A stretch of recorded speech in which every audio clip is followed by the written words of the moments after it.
ఈరోజు వీడియోలో మన డైలీ రొటీన్ ఎలా ఉంటుందనేది షేర్ చేసుకోవాలనుకుంటున్నాను. మన గార్డెన్ రొటీన్ అండి.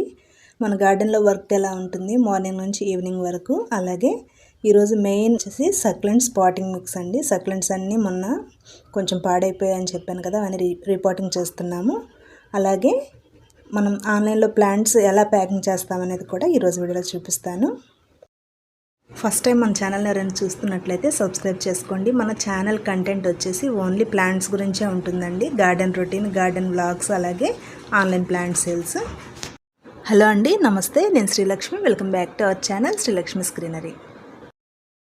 ఇంతకుముందు వీడియోలో పాలీహౌస్ వేస్తున్నామని చెప్పాను కదండి. పాలీహౌస్ అయితే ఆ రోజే ఈవినింగే అయిపోయింది. ఇక ప్లాంట్స్ మార్చడం కొంచెం లేట్ అయిందండి. ఈరోజైతే ఈ ప్లాంట్స్ అన్ని రిపోర్ట్ చేస్తున్నాము. ఈ ప్లాంట్స్ రిపోర్టింగ్ చేసేటప్పుడు సాయిల్ మిక్స్ ఎలా ఉంటుందనేది కూడా మీకు చూపిస్తున్నాను. మన దగ్గర ఆల్రెడీ మట్టి, ఎరువు, ఇసుక 3 కూడా ఈక్వల్గా కలిపి పెట్టేస్తామండి అవుట్డోర్ ప్లాంట్స్ కోసం. ఆ పాటింగ్ మిక్స్ అయితే తీసుకుంటున్నాను.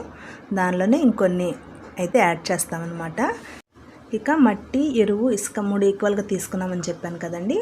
మనం మట్టి ఎంత క్వాంటిటీ తీసుకున్నామో దాంట్లో 1/2% వరకు ఈ వరి పొట్టు అయితే యాడ్ చేస్తున్నామండి. వరి పొట్టు వేయడం వల్ల ప్లాంట్కి ఏరేషన్ బాగుంటుంది. అలాగే మనం ఇచ్చే ఫెర్టిలైజర్ కూడా స్లోగా రిలీజ్ అయ్యి ప్లాంట్కి బాగా అందుతుంది. అలాగే ఇది వచ్చేసి పర్లైట్ అండి. పర్లైట్ కూడా మనం మట్టి ఎంత తీసుకున్నాము దాంట్లో 1/2 అమౌంట్ పర్లైట్, 1/2 అమౌంట్ కోకోపీట్ తీసుకుంటున్నాము. కోకోపీట్ వేయడం వల్ల మొక్కకి మాయిశ్చర్ ఉంటుంది. అవుట్డోర్ ప్లాంట్స్కి అయితే కోకోపీట్ అసలు అవసరం లేదండి. కానీ ఇండోర్ ప్లాంట్స్ కానీ సక్లెంట్స్ కానీ మనం పాటింగ్ చేసేటప్పుడు కోకోపీట్ అయితే కంపల్సరీగా యాడ్ చేసుకుంటేనే బాగుంటుంది. ఇంకొకటండి, మనం మట్టి వేయచ్చు, మట్టి వేయకుండా కూడా సేమ్ ఇసుక, కోకోపీట్, పర్లైట్, వరిపొట్టు ఇవి యాడ్ చేసుకొని కూడా మనం పాటింగ్ చేసుకోవచ్చండి. మనకి వాటరింగ్ చేసేటప్పుడు ప్లాంట్స్ ఏమైనా పాడైపోతున్నాయి అనుకుంటే మట్టిని అయితే స్కిప్ చేసేయండి సక్లెంట్స్ వరకు. ఇక ప్లాంట్స్ చూడండి, ఈ ప్లాంట్స్ అన్నీ కూడా చాలా వరకు పాడైపోయాయి. ఇవన్నీ కూడా ఇప్పుడు తీసి, అంటే పాట్స్ నుంచి బయటకు వచ్చేసాయి అనమాట, ఎదిగిపోయి మొక్క అంతా. ఇవన్నీ తీసి ఇప్పుడు రిపోర్ట్ అయితే చేస్తున్నాము. ఇవన్నీ కూడా పర్మనెంట్ ప్లాంట్స్ అండి. సక్లెంట్స్ అనేది ఒక ప్లాంట్ వేస్తే మనకి ఇలా చాలా ఎక్కువగా ప్లాంట్స్ అవుతాయి అన్నమాట. వీటిని మనం ఇలా సపరేట్ చేసి కూడా పాటింగ్ చేసుకోవచ్చు. సక్లెంట్స్ని మనం ప్రాపగేట్ చేయడం చాలా ఈజీ అండి. ఈ ప్లాంట్స్ మన దగ్గర ఎలా పెంచాలి అనేది మనకి అనగా ఒక ఐడియా వచ్చి నీట్గా కనుక ఈ ప్లాంట్స్ని పెంచగలిగితే మనకి ప్రాపగేట్ చేయడం అనేది అసలు చాలా ఈజీ అన్నమాట. ఇవి లీవ్స్తో వస్తాయి, అలాగే ఇలా పక్కన అంట్లు వచ్చి వస్తాయి. 2 టైప్స్లో కూడా మనకి ప్రాపగేషన్ అనేది చాలా ఈజీగా అవుతుందండి. అయితే కొన్ని రకాలు మాత్రం మనకి మన వెదర్కి బతకడం చాలా కష్టం అనమాట. కొన్ని అయితే చాలా ఈజీగా సర్వైవ్ అవుతాయి. మన ఏరియాలో మనకి ఏ ప్లాంట్స్ బాగా వస్తాయనే దాన్ని బట్టి చూసుకొని మనకి బాగా వచ్చేది తెచ్చుకుంటే మనకి మెయింటెనెన్స్ తక్కువగా ఉంటుంది. ఈ వెరైటీ అయితే చాలా ఈజీగా వస్తుందండి సక్లెంట్స్లో. ఇంకా క్యాక్టస్లు కూడా నేనైతే రిపోర్ట్ చేయించేశాను. ఇక ఇవన్నీ కూడా మదర్ ఆఫ్ 1000 అండి. ఒక్క ప్లాంట్ వేస్తే చాలు, చాలా అవుతాయి అన్నమాట. ఇవన్నీ కూడా అలోవెరా లాగా ఉంటాయి కానీ చిన్న ప్లాంట్స్. ఇప్పుడు ఇందాక చూపించాను కదండి, ఒక ప్లాంట్ తీస్తే మనకి 5-6 ప్లాంట్స్ వరకు వచ్చాయి అన్నమాట. అంటే రూట్స్ ఉన్నవే మనం నాటుకోవాలని, రూట్స్ లేనివి అయితే రావన్నమాట. ఇలా నీట్గా ఉన్న ప్లాంట్స్ అన్ని చక్కగా పాటింగ్ అయితే చేపించేసాను. ఇలా ప్లాంట్స్ అన్ని పాటింగ్ చేసుకున్న తర్వాత 1 లీటర్ వాటర్లో 2 గ్రామ్స్ సాఫ్ ఫంగిసైడ్ కలిపి ప్లాంట్స్కి వాటర్ బదులు ఈ వాటర్ పోయాలండి. అలాగే మనకి వీలైనప్పుడల్లా సాఫ్ ఫంగిసైడ్ అయితే అప్లై చేస్తూ ఉండాలి ఈ సక్లెంట్స్కి. ఇక ఈ ప్లాంట్ అయితే చూడడానికి ఫ్లవర్ లాగా చాలా బాగుంటుందండి. అలాగే చాలా ఈజీగా పెరుగుతుంది కూడా. కానీ ప్రాపగేషనే కొంచెం లేటు. పక్కన అంట్లు అయితే రావండి మ్యాక్సిమం. మనం స్టెమ్ కటింగ్స్తో కానీ లేదంటే లీవ్స్తో కానీ ఈ ప్లాంట్ని అయితే ప్రాపగేట్ చేయొచ్చు. చూడడానికైతే చాలా బాగుంటుంది. దీంట్లో మనకి ఒక 2-3 కలర్స్ వరకు ఉంటాయన్నమాట. ఇలా సక్లెంట్స్ రిపోర్ట్ చేసేటప్పుడు ప్లాంట్కి ఏదైనా ఎండిపోయిన ఆకులు కానీ పండిపోయిన ఆకులు కానీ ఉంటే అవన్నీ కూడా నీట్గా రిమూవ్ చేసేసుకోవాలి. మట్టి మొత్తం తీసేయకుండా కొంచెం చుట్టూరు తీసి వేర్లకు కొంచెం మట్టి ఉంచేలాగే తీసుకోవాలండి. అలా తీసి మనం పాటింగ్ చేసుకోవాలి. పాటుకు కూడా ఎక్కువగా హోల్స్ ఉండేలాగా చూసుకోవాలండి. అలాగే ఒకేసారి పెద్ద పాట్స్ వేసేయకూడదు. ప్లాంట్ సైజుని బట్టి చిన్న పాట్సే వేసుకోవాలండి. ఫస్ట్ మొక్క ఎదిగిన తర్వాత కావాలంటే మనం పాట్ చేంజ్ చేసుకోవచ్చు. ఒకేసారి పెద్ద కుండీలో కనుక ఈ ప్లాంట్స్ పెడితే కూడా ప్లాంట్స్ రావండి. ఎప్పుడు కూడా మనం ప్లాంట్ సైజుని బట్టి పాట్ సైజ్ తీసుకోవాలి. మేమైతే చాలా చిన్న పాట్స్ అండి. ఇది వచ్చేసి 4 ఇంచ్ పాట్ ఇప్పుడు మేము ప్లాంటేషన్ చేస్తుంది. ఇందాక చూపించినవి అయితే ఇంకా చిన్న పాట్స్ అనమాట. ఇక ఇవి వచ్చేసి వాటర్ లిల్లీస్ అండి. వాటర్ లిల్లీస్ టబ్స్ ఎప్పటికప్పుడు వాటర్ పాచి పట్టకుండా ఇలా వాటర్ అంతా రిమూవ్ చేసేసి ఫ్రెష్గా వాటర్ పట్టాలి. వాటర్ కూడా ఎప్పుడు టబ్కి ఫుల్గా పట్టాలండి, హెల్త్గా పట్టకూడదు. ఫుల్గా పడితేనే ప్లాంట్స్ ఆకులంతా కూడా ఫ్రెష్గా ఉంటాయి. ఈరోజు వచ్చిన ఫ్లవర్స్ అయితే చూపిస్తున్నానండి. అన్నీ కూడా చాలా మంచి కలర్స్ ఉన్నాయి, కాకుంటే అన్నీ మిక్స్డ్ అని వచ్చాయండి. ఏ రోజు ఫ్లవర్ ఆ రోజు ఫ్లవర్ పూస్తేనే మనం సేల్ చేయగలం, కానీ లేకపోతే మనకు తెలియదు అనమాట. ఫ్లవర్స్ రాగానే ఫోటో తీసి ఆ నెంబర్ అనేది పాట్ మీద వేసేస్తానండి. ఆ రోజు సేల్ అవ్వకపోయినా ఒక 2-3 పాట్స్ అలా మిగిలిన మనకి ఫ్లవర్స్ లేకుండా కూడా నేను సేల్ చేయగలుగుతాను. వాటర్ లిలీస్ అయితే ఆన్లైన్ సేల్స్ లేదండి, ఎందుకంటే అవి మిక్స్డ్ అని వచ్చాయి, ఏ కలర్ అనేది తెలియదు కాబట్టి. ఈసారి సపరేట్గా కనుక వస్తే నేను సేల్ చేయడానికి కూడా ట్రై చేస్తాను. ఇప్పుడైతే మన గార్డెన్లో ఇవాళ అరటిగెల వచ్చిందండి. అరటి వచ్చేసి చక్కెరకెళ్ళి చాలా స్వీట్గా ఉంటుంది. ఈ వెరైటీ 4-5 హస్తాలకు మించి రాదండి గెల, కానీ టేస్ట్ మాత్రం చాలా బాగుంటుంది. అరటి చెట్టు ఎప్పుడైనా గెల తీసేయగానే ఆ చెట్టు తీసేయాలండి. ఆ చెట్టు అలా ఉంచినా మనం ఆ చెట్టు ఒక 4-5 రోజులకి దానంతట అదే పడిపోయి ఒక నెల కాలం ఎండిపోతుంది. అలా కాకుండా మనమే కొట్టేసామనుకోండి పక్కన ఉన్న మొక్కలు బాగా ఎదుగుతాయి. అందరికీ తెలిసే ఉంటుంది, కాకుంటే తెలియని వాళ్ళ కోసం చెప్తున్నాను అనమాట. ఇదైతే చక్కెరకేళి అండి, మాకు ఎక్కువ ఆంధ్ర సైడ్ బాగా దొరుకుతాయి. టేస్ట్ కూడా చాలా బాగుంటుంది, చాలా స్వీట్గా ఉంటుంది. ఇలా దూరగా ఉన్నప్పుడే తినాలండి, ఎక్కువ పండిపోయినా అంత టేస్ట్ ఉండదు. పండిన వరకు ఫస్ట్ అందరికీ షేర్ చేసేసానండి. పచ్చి వరకు ఒక 2 హస్తాలు మాత్రం నేను తీసుకున్నమాట. ఇక ఇవన్నీ మామిడి మొక్కలండి.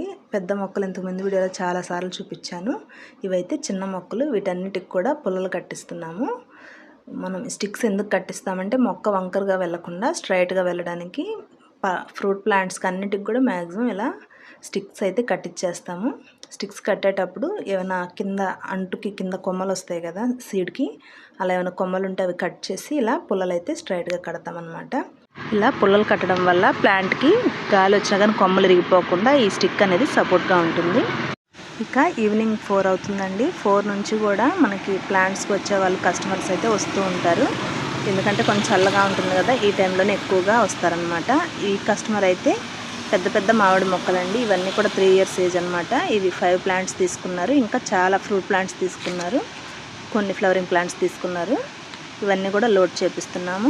ఇక ఆన్లైన్ ప్లాంట్స్ కూడా ఈవినింగ్ టైంలోనే ప్యాక్ చేస్తామండి. మార్నింగ్ ఎండ్ ఎక్కువగా ఉంటుంది కదా, ఆ టైంలో ప్యాక్ చేయం, ఈ టైంలోనే ప్యాక్ చేస్తాము. అలాగే ఈ కస్టమర్ అయితే ఇదిగోండి ఫ్లవరింగ్ ప్లాంట్స్, అలాగే స్వీట్ లెమన్ అయితే ఫ్రూట్స్తోనే ఉంది. జామ, సపోటా, సీతాఫలం, ఉసిరి ఇవన్నీ కూడా తీసుకున్నారు. దీంతోపాటు ఒక జామ మొక్క అయితే కుండీలో పెట్టామండి, బాగా ఫ్రూటింగ్ కూడా స్టార్ట్ అయిపోయింది, ఆ పాట్తో సహా తీసేసుకున్నారనమాట. అలాగే కంపోస్ట్ బస్తా కూడా తీసుకున్నారు. ఇలా ప్లాంట్స్కి కావాల్సిన ఫెర్టిలైజర్స్ కూడా NPK అవి కూడా మన దగ్గరే తీసుకున్నారనమాట. ఇవన్నీ కూడా మన దగ్గర అవైలబుల్గా ఉంటాయండి. ఇంకా ప్లాంట్స్ అయితే ఇలా లోడ్ చేసి పంపించేస్తామన్నమాట దగ్గరుండి. ఇక ఆన్లైన్లో ప్లాంట్స్ ఎలా ప్యాక్ చేస్తామనేది చూపిస్తున్నానండి. ప్రతి ప్లాంట్స్ కూడా ఎవరి వాళ్ళకి సపరేట్ బిట్లుగా పెట్టేస్తాను. ప్రతి మొక్కల్లో మీరు చూడొచ్చు ప్లాస్టిక్ స్పూన్ ఒకటి కనిపిస్తుంది కదా వైట్ కలర్ది, దాని మీద ఆర్డర్ చేసుకున్న వాళ్ళ ఫోన్ నెంబర్ అలాగే పేరు, వాళ్ళు ఎన్ని ప్లాంట్స్ క్వాంటిటీ ఆర్డర్ చేసుకున్నారనేది రాసి పెట్టేస్తాను అనమాట మార్కర్ తోటి. ఇంకా అది ఎన్ని రోజులు ఉన్నా దాని మీద ఉన్న పేర్లు అనేది పోదు, మ్యాక్సిమం నెల వరకు అలానే ఉంటుందండి. పర్మనెంట్ మార్కర్ తోటి అలా మార్క్ చేసి పెట్టేస్తాను. ఇలా ప్లాంట్స్ అన్నీ కూడా ఆర్డర్ కన్ఫర్మ్ అవగానే మనకి ఆర్డర్ కన్ఫర్మ్ అయింది అనగానే ఎవరి ప్లాంట్స్ వాళ్ళకల్లా పక్కన పెట్టేస్తాను. మనం సోమ, మంగళ, బుధవారాల్లో ఇలా ప్లాంట్స్ అయితే ప్యాక్ చేసి పంపిస్తామండి. మిగిలిన రోజుల్లో డిస్పాచ్ చేయము. సోమ, మంగళ, బుధ ఈ 3 రోజులు మాత్రం డిస్పాచ్ ఉంటుంది. ఎవరి ప్లాంట్స్ వాళ్ళకి అలా పక్కన పెట్టేస్తాను కాబట్టి ఆ ప్లాంట్స్ అన్నీ కూడా ఇలా మట్టి సైడ్ల వరకు తీసేసి ఎవరి ప్లాంట్స్ వాళ్ళకి ఇలా ఒక డబ్బాలో వేసి మళ్ళీ ఆ ముద్దలు మట్టి ముద్దలాగా చేశారు కదా వేసి మళ్ళీ ఆ స్పూన్ అనేది ఆ డబ్బాలో వేసేస్తారు. దీనివల్ల మనకి ఎవరి ప్లాంట్స్ వాళ్ళకి అస్సలు మారిపోయే ఛాన్స్ ఉండదండి. మళ్ళీ సేమ్ యాస్టీస్ ఈ ప్లాంట్స్ అన్నీ మళ్ళీ కొంచెం కోకోపీట్ వేసి ఇలా కవర్లో అయితే కొంచెం కోకోపీట్ వేసి తర్వాత ఆ ప్లాంట్ పెట్టి మళ్ళీ పైన కొంచెం కోకోపీట్ వేసి మనం రబ్బర్ తోటి టైట్గా ప్యాక్ చేస్తామన్నమాట. ఇలా చేయడం వల్ల కోకోపీట్లో కొంచెం తేమ ఉంటుంది కదండి, ఒక 4-5 days వరకు బాక్స్ ప్యాకింగ్లో ఉన్నా కానీ ఆ తేమ అనేది ప్లాంట్ ఆరిపోకుండా ఉండడానికి యూజ్ అవుతుందన్నమాట. అలాగే రబ్బర్తో టైట్గా అలా ప్యాక్ చేస్తున్నాం కదా, దానివల్ల మాయిశ్చర్ బయటికి పోదు, అలాగే ఆ కోకోపీట్ మట్టి అంతా పక్కకు పడిపోయి ప్లాంట్ అంతా డ్యామేజ్ కాకుండా ప్లాంట్కి బాగుంటుందండి. ప్లాంట్స్ అయితే చాలా హెల్తీగా వెళ్ళిపోతాయి. మనకి మ్యాక్సిమం 24 hours కూడా డెలివరీ అవుతుందండి, కానీ ఒక 4 days అయితే మినిమం చెప్తారనమాట. సిటీ అనుకోండి తొందరగా వెళ్ళిపోతుంది, అదే పల్లెటూరు అయితే సిటీకి వెళ్ళి అక్కడ నుంచి మళ్ళీ పల్లెటూరుకి వెళ్ళాలి, ఇలా టైం పడుతుందండి. ఇక ప్లాంట్స్ అన్నీ కూడా ఇలా ప్యాక్ చేసి పక్కన పెట్టేసిన తర్వాత ఇంకొకసారి చెక్ చేసుకొని ఇలా బాక్స్ ప్యాకింగ్ అయితే చేస్తాము. ప్లాంట్స్ ఎవరి వాళ్ళకి ఇలా కుండీల్లో ఎవరి పేరు వాళ్ళకి వేసి పక్కన పెట్టేస్తారండి. ఈవినింగ్ 6:30 వరకు ఉంటారండి వర్కర్స్ అయితే. 6:30కి ఎవరి వాళ్ళకి చక్కగా ఇలా ప్యాక్ చేసి పక్కన పెట్టి వెళ్ళిపోతారు. ఆ తర్వాత ఎవరి వాళ్ళకి మళ్ళీ ఇంకొకసారి నేను చెక్ చేసుకొని ఇలా బాక్స్ ప్యాకింగ్ అయితే నేను మా వారు ఇద్దరం కలిసి చేస్తాము. ఈవినింగ్ కాపలాకు ఉంటారండి ఒక ఫ్యామిలీ. ఇంకా మాకు బాక్స్ ప్యాకింగ్ అయ్యే వరకు కూడా వాళ్ళైతే హెల్ప్ చేస్తారు. ఇలా బాక్సులన్నిటికీ నేమ్స్ అంటించిన తర్వాత డిటిడిసికి అయితే ఇచ్చేస్తామండి. డిటిడిసికి ఇచ్చిన తర్వాత వాళ్ళు ఒక స్టాంప్ లాంటిది ఒకటి వేస్తారండి. దాని మీద ట్రాకింగ్ ఐడి అంటించిన తర్వాత ఈ బాక్స్ని ఫోటో తీసి ఆ ఫోటోని ఎవరి ఫోటో వాళ్ళకి కస్టమర్కి పంపించేస్తాను. ట్రాక్ నెంబరు వాళ్ళకి ఆ బాక్స్ అక్కడ నుంచి డిస్పాచ్ అయిన కాడ నుంచి వాళ్ళకి వెళ్ళేంత వరకు కూడా గూగుల్లో మనకి ఆ బాక్స్ ఎక్కడుందనేది చెక్ చేసుకోవచ్చండి. కస్టమర్ చూసినా చూడకపోయినా నేనైతే డిస్పాచ్ చేసిన తర్వాత రోజు మార్నింగ్ అందరూ ఒకసారి చెక్ చేస్తాను. మళ్ళీ 2 days తర్వాత కూడా మళ్ళీ ఒకసారి చెక్ చేస్తాను. ఎందుకంటే అందరి డెలివరీ అయిందా లేదా అనేది. ఓకే అండి, ఇది ఈరోజు నా వీడియో నచ్చింది అనుకుంటున్నాను. నచ్చితే లైక్ చేయండి, షేర్ చేయండి. అలాగే మన ఛానల్ సబ్స్క్రైబ్ చేసుకొని డైలీ వీడియోస్ని అయితే ఫాలో చేయండి. Thank you.